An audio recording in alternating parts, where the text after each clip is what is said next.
just notch it on the backside. A number of years ago, I was asked to speak to a group of guys. These were good guys. They needed a manhood wheel alignment. And what I'd put together was a message that spoke about the journey that every man needs to go through, how we move from boyhood through adolescence to manhood, and then gave them a vision beyond. And I was on top of a platform as I spoke that had steps leading down to where the guys were, so I got down on the floor where they were, and as I gave the message, I started stepping up to boyhood, and then beyond to adolescence, and to manhood. It was interesting, those guys began to get it. They began to sit up a little straighter, their jaws began to set, their chest came out. They were encouraged. But I looked those guys in the eye and said, it's time to step up, because if you don't step up, you're gonna fall down. You guys ready?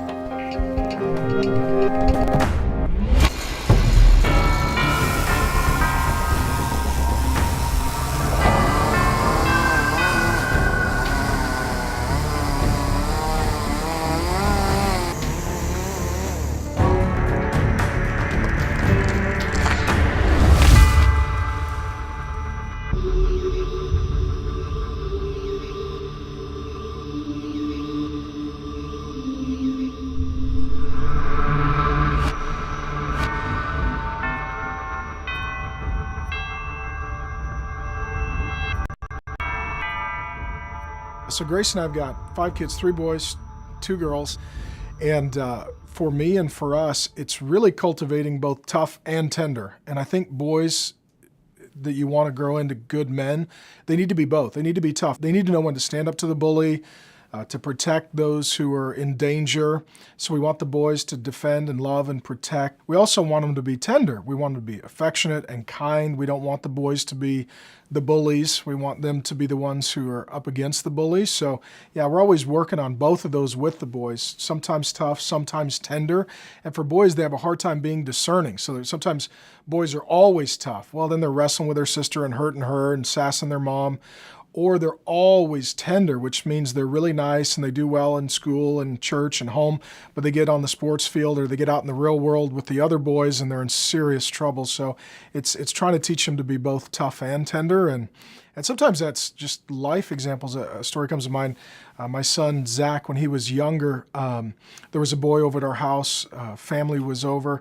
And the older boy was picking on his little sister. And so he told the boy on a few occasions, if you keep picking on my sister, I'm going to make you stop. He's going to hit him.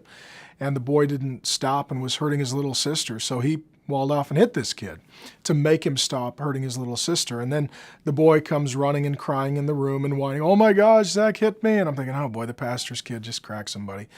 But I knew Zach, and he wasn't normally like that. And so I asked him, I said, did you hit that boy? He said, yes, I did. And I asked, why? Zach started crying. He said, he kept hurting my sister, and I told him to stop, and I told him if he wouldn't stop, I'd make him stop. And so the parent, as I remember the story, looked at me and said, so what are you going to do now? I said, I'm going to get him some ice cream. Because that's the right thing to do.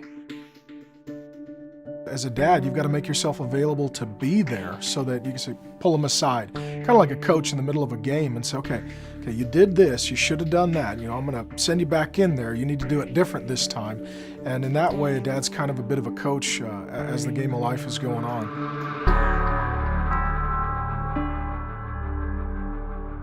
Every boy needs and yearns for and loves his dad regardless of the circumstances. And it took a while for me to realize that things were out of whack. It took a while for me to realize that my father wasn't there and that I really spent very little time with my father. My mother was a strict disciplinarian. People ask me all the time, how'd you grow up in drug-infested, gang-infested South Central Los Angeles? Really during the time of, when crack cocaine and gang violence and everything else. How'd you grow up in that and not end up in that world? And my honest answer is because I feared Francis Bockham more than any gangster in the street. I was more afraid of my mother than anybody else. And in fact, they were as well. When I was old enough to run into a little trouble, we got on a Greyhound bus and went from Los Angeles, California to Beaufort, South Carolina over a 2.5 or 3 day bus ride. And I spent a year or so with her oldest brother, my uncle, who was a retired drill instructor in the Marine Corps. And I got out of trouble in a hurry. But it was amazing to spend a year with a man in the house. You know, my uncle had learned how to train dogs in the military. Of course, he learned how to train men in the military as well. We did manly things together. And he bought me a rifle, a pellet gun. I went hunting and fishing, and he was a scuba diver, and it was like living with G.I. Joe. I saw masculinity. I saw a man who lived with his wife. I saw a man be married. I saw a man lead. I mean, all of those things that I just had not seen before.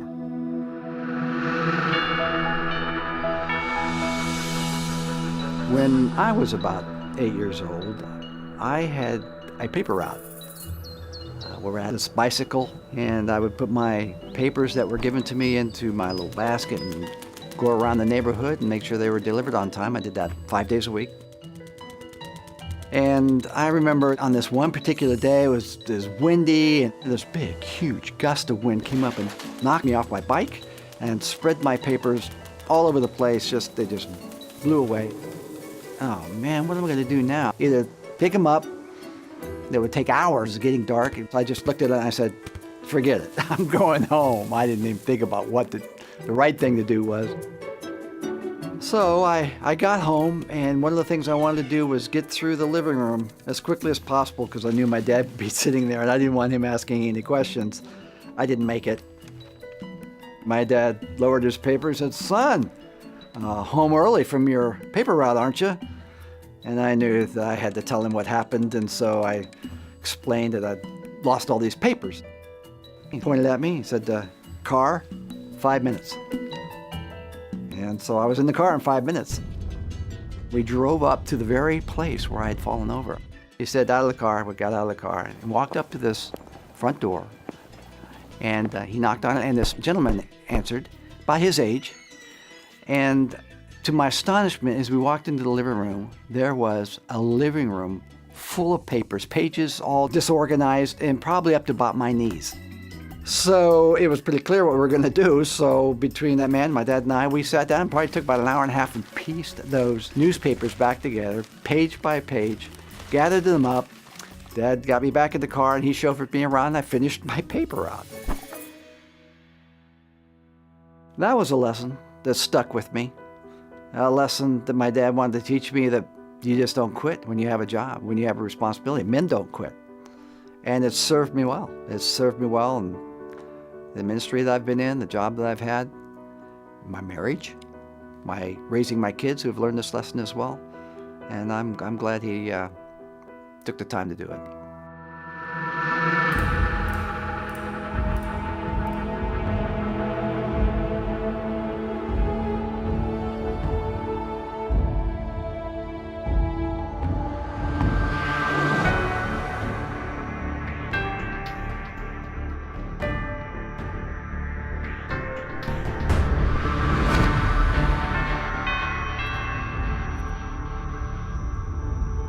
When I think about adolescence, you think about climbing a mountain with your children. The peak of the mountain is releasing them into godly adulthood. And there are so many parents who, when they get to that point of the climb, they go back down and they let their kids climb free. And that's the point of life, that your children need you more than they've ever needed you before. The sons and daughters need their father more involved, closer, walking with them through the difficult decisions that they have to make on everything from dating to morality to politics to sports to spirituality, you name it. That's a time to be closer than ever before. It's time to recognize another inductee into the Unmanly Hall of Fame.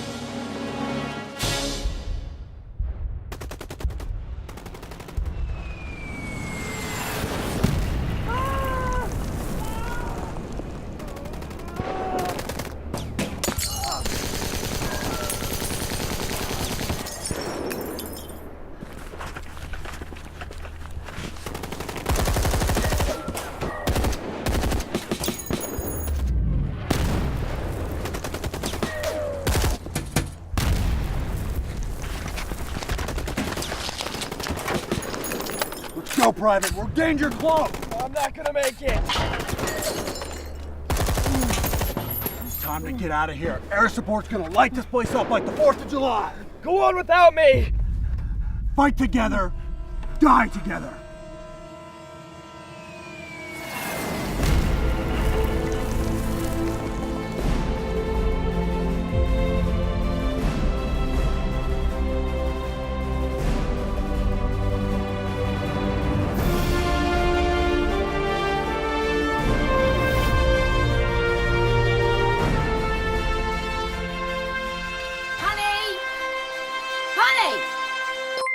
Jeez, Mom, what?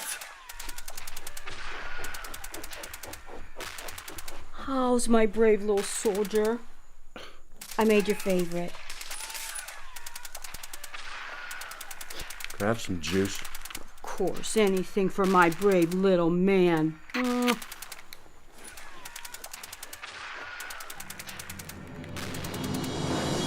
Congratulations, Frank Masterson, for successfully slowing down time so that as your body continues to age, you remain forever 13. We salute you as the newest member of the Unmanly Hall of Fame.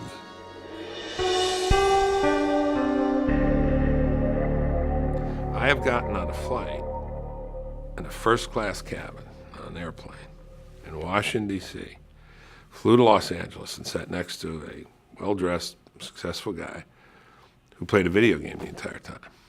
Now, it's a free country. You can do whatever you want. But there's got to be a better use of your time than that. I would think sleeping would be a better use of your time. Reading would be a better use of your time. Maybe even drinking would be a better use of your time. I don't know. But there's got to be a better use of your time. And it has a kind of hold and hypnotic fix on people. And the reason I bring it up is because it's so widespread, and I think it's kind of the latest narcotic and the latest way to avoid serious responsibility, which is what really defines a man at the end of the day, is the taking of responsibility.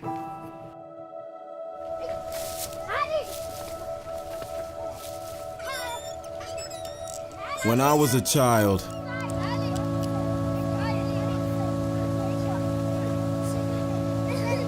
I spoke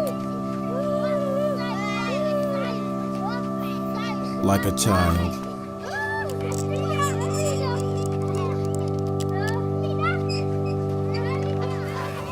I thought like a child.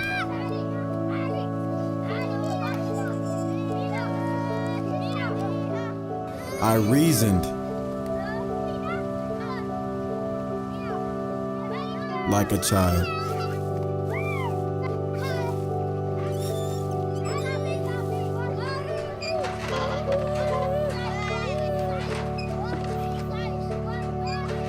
When I became a man,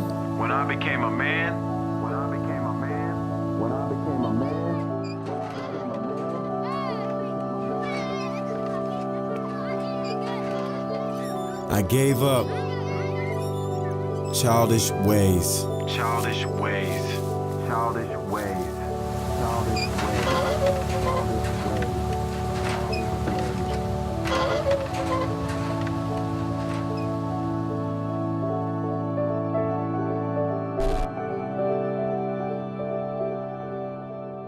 You know, there was a day that you would move from boy to man, and there was some indication of when that was. Now we don't know. Is it when you hit puberty, or you can drive, or you graduate, or you start college, or you can drink, or you get married, or you become a father? People don't know. And the result is then you got a bunch of, biological adults, but emotional children. I call them boys who can shave.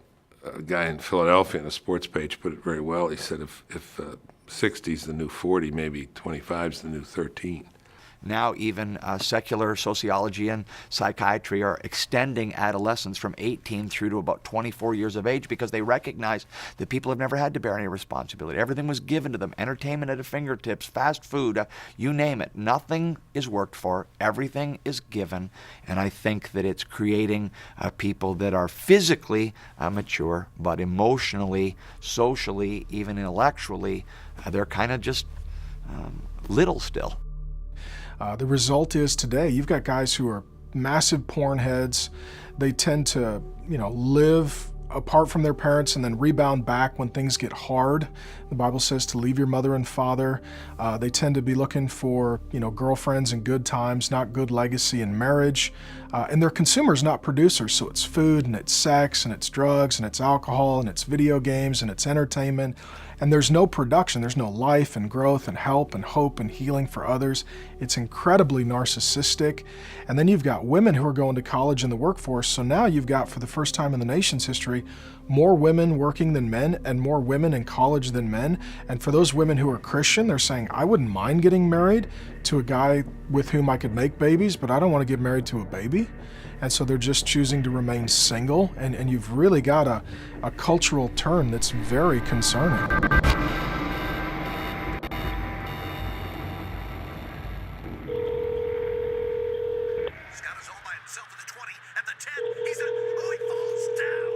Hey, this is Chris. Leave me a message. Chris, this is Dad. Call me when you get this, it's important.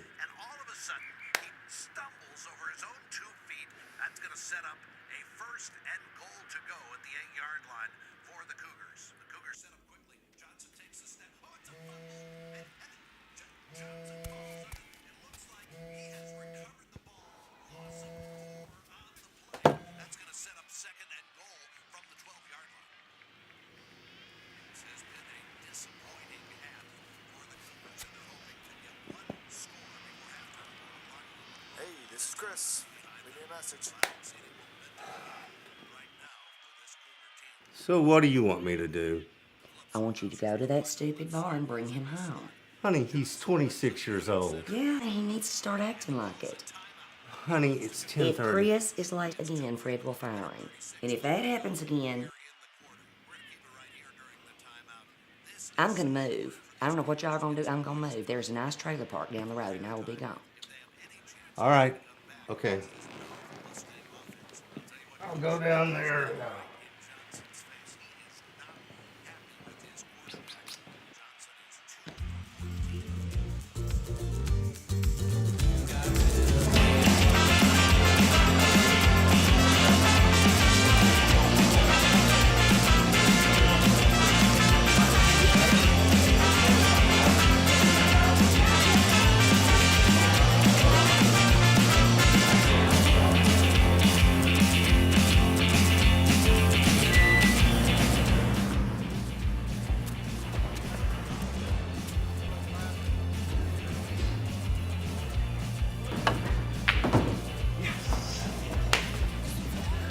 Hey, Dad, what are you doing here?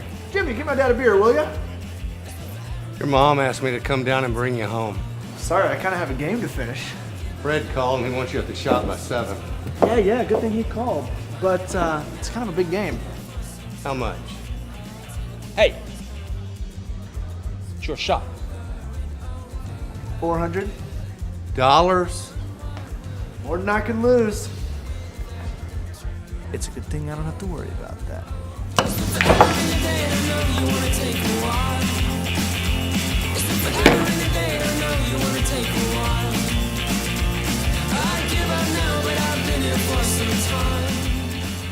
Eight ball, corner pocket. Cool as you like.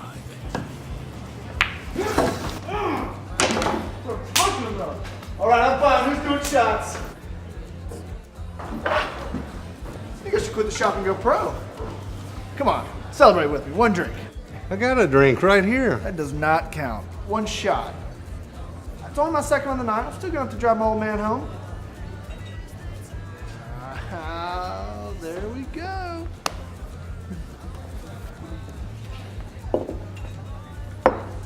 Jimmy, 2 shots, please. You know I can still whip you at this game.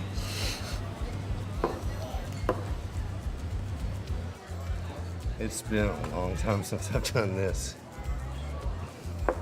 That's how you grow old, Dad. To victory.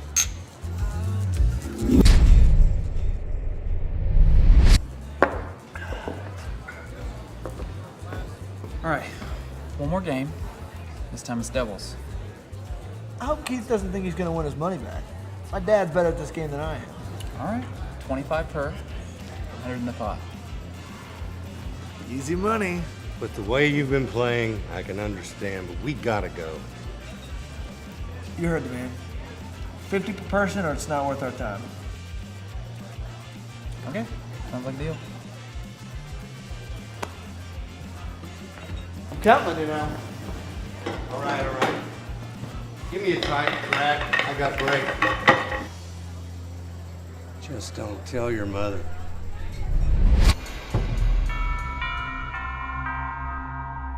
I think most of those guys are not happy with where their lives are. In fact, that's been my experience 100% of the conversations I've had with guys, where when I'm sitting across the table with them and they're beginning to tell me about their lives, they're not proud that they're living with their mom and dad. They're not excited that they've mastered Modern Warfare 3. They're not proud of those things. There's a sense of shame in that. And so I think if you mock that openly and you attack that openly, what ends up happening is you send them further into their shame. So you point it out, but you point it out as a diagnostic, and then you list the cure. The reason why we have 30, 40, 50-year-old adolescents, it's a pretty obvious but sad answer. It's been the breakdown of the family over the last 35, 40 years. With the rise of the divorce rate and the increased feminization of men, what we're finding is a reticence of men to step up and to step out. You see, manhood is imprinted. A woman every 28 days is powerfully, graphically reminded of who she is. A man only knows he's a man when his father or significant male role model tells him so. When you remove the visual role model, you remove the composite picture of what a man should be, you're left with the legacy of confusion and of complexity and of uncertainty, and that is indeed what we have today. It's the households. That's where the problem is. You know, we got problems with leaders out there in the public square because we have problems in the homes. I think there is a season of adolescence, but I think even in that season of adolescence, there should be expectations, there should be the execution of those expectations, and there should be discipline in place for the failure to meet those expectations. One of the reasons I think that adolescence is perpetuated is because we don't let our children bear the weight of responsibility.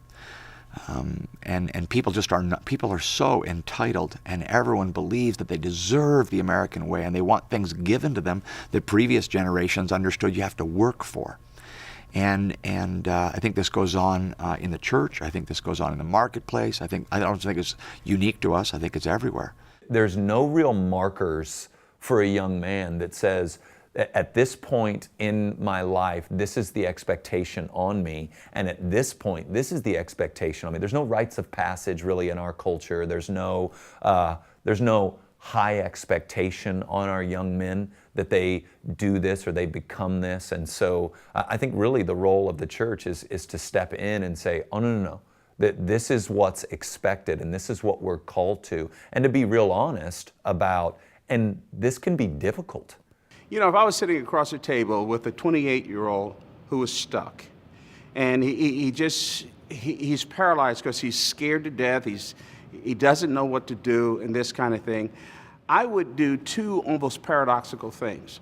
On one hand, I would let him know that he is unconditionally loved, that he is cared for, that he is not alone, that he's not the first person in the world that was ever stuck. And the second thing that I would do would be to force him to clarify his future. I would help him to objectify where he needs to be and keep asking him as my arm is around him, so what are you going to do?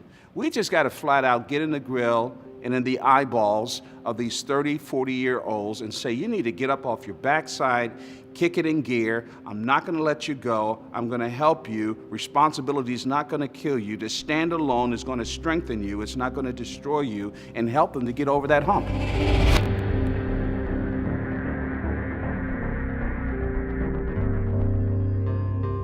First time I ever held a gun, it was in somebody's house that had a bed full of guns. I was 10 years old. At 15 years old, I went from being debate captain, youth president, to being homeless.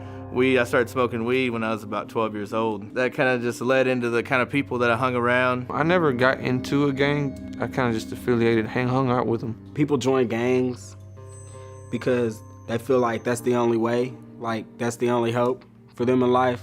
I was never happy. I dreaded meeting up with those guys, but those were the only people that I had in my corner. When your family is more of a problem to be around than the gang, and the gang gets you clothes, and the gang gets you food, and the gang exhibits everything that makes sense as loyalty, but the people that supposedly love you, or at least supposed to, don't do those things, then where are you gonna be when you're all alone? When I was 19, I thought being a man was just, nobody could tell me nothing.